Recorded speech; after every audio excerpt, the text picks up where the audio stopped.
Hey guys, so let's talk about some more operators.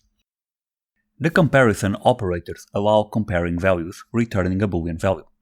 We have the greater than, less than, greater or equal, less or equal, equal and not equal. Please note that the equality operator uses two equal signs. So here we are checking if the score value is equal to 50, which returns a true or false value. And here we are assigning the value 50 to the score variable. The not equal operator combines the exclamation point with the equal sign. So here we are checking if the score value is not equal to 50. Just remember that these operators always return a true or false value. The exclamation point we just saw is actually the logical negation operator. It reverses the meaning of its operand, returning a boolean value. Think of it as a not operator. Instead of checking if a boolean variable or condition is false, you can check if it's not true. Also, you can use it to invert the value of a boolean variable. If a variable is true, it becomes false, and the other way around.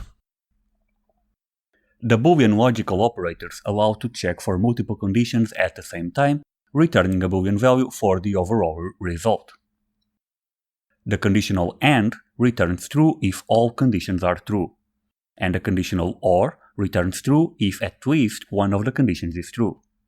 But please note that you need to pay attention to the conditions order.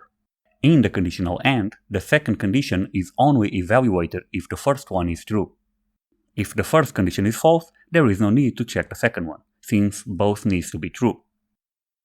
In the conditional OR, the second condition is only evaluated if the first one is false. If the first condition is true, there is no need to check the second one since only one is necessary. Please note that you can combine conditional operators with parentheses to provide more complex comparisons. The conditional or ternary operator checks for a condition, providing the values for each possible result. First, we type the condition followed by a question mark. Then we specify the value to return when the condition is true, and then the value to return when the condition is false. The expression evaluates to the first or second value according to the result of the condition.